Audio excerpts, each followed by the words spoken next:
עכשיו נדבר על מבצעים של אלכוהול, אוקיי? אנחנו נמצאים במסך קופה ראשי, אנחנו רוצים למכור למישהו 6 אייניקן, בסדר? אנחנו לוקחים את הבירה, אנחנו מעבירים אותה במחשב, העברנו במחשב, אנחנו יכולים או להעביר אותה 6 פעמים, או לשנות כמות ל-6, והמבצעים קופצים לנו אוטומטית במבצעים של הבירות. אותו דבר גם בסטלה, אם נעביר, אז הוא נעשה לו שינוי כמות ל-6, ויקפוץ לנו פעמיים המבצע. אותו דבר גם לקורונה.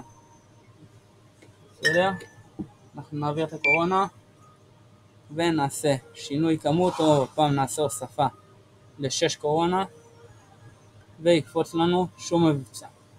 יש לנו פה, עשיתי טעות והלכתי לאייניקן, אז נעשה שינוי כמות לאייניקן ל-6, ונלך לקורונה, נעשה שינוי כמות ל-6, והמבצע קופץ לנו אוטומטית.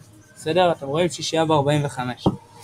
עכשיו אנחנו נמחוק את הכל רגע בשביל שיהיה לכם קל. ניקח בקבוק וודקה, כל בקבוק וודקה שאנחנו רוצים, נעביר אותו בקופה. עכשיו בחרנו בלוג הטרנס אטלנטיק, אנחנו נכנסים למסך קופה ראשי או ליום שישי, יש לנו השלמה למבצע וודקה. עוד 30 שקלים, המבצע כולל 6 בלו וקרח ולונגים, עד 5-6 לונגים וקשים. נעשה את זה עם בקבוק אחר, אנחנו לוקחים פינלנדיה, אוקיי, שוב נכנסים למסך קופה ראשי, ועל כל הבקבוקי אלכוהול, על כל הוודקה, יש לנו השלמת מבצע לוודקה שכולל 6 בלו, לונגים, 5 לונגים, קשים וקרח. זה העניין על המבצע האלכוהול. זה כל המבצע האלכוהול שלנו כרגע שקשורים לוודקה או לבירות. במידה ונרצה למכור בירות גדולות, נגיד בירות של 0.5 ליטר, ויש לנו 5+1 על כל הבירות של 0.5 ליטר או שליש המיוחדות או פחיות בירה.